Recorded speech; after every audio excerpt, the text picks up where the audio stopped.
La mer de glace, le plus grand glacier français, fait face à une fonte spectaculaire et ressemble de plus en plus à une mer de pierre. Le niveau du glacier ne cesse de baisser au fil des ans, moins 129 mètres en 30 ans. J'étais venu quand j'étais tout petit avec mes parents, il y a une trentaine d'années. Et c'est vrai qu'on voyait beaucoup plus de neige sur le glacier, la neige descendait beaucoup plus basse. Le réchauffement climatique qui entraîne la fonte des neiges, mais d'autres dégâts sont bien visibles. Juste au-dessus du glacier, des parois rocheuses s'effondrent depuis des années. On voit très bien qu'il y a des zones grises claires qui sont en fait des effondrements récents, puisque le granit s'oxyde avec le temps, donc on voit bien les parties oxydées et les parties qui viennent juste de se détacher. À l'origine de ces écroulements rocheux, la fonte du permafrost, cette couche de terre gelée en permanence.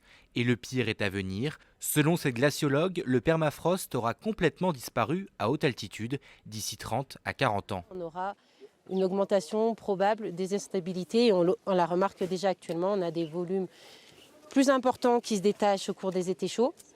Et on constate aussi pendant les étés caniculaires, comme ce fut le cas en 2015 et en 2003, on a énormément d'écroulements. Donc on a à la fois une augmentation de la fréquence et une augmentation des volumes. Une situation qui menace les alpinistes. 25 000 se rendent chaque année en haut du Mont Blanc, mais aussi les habitants.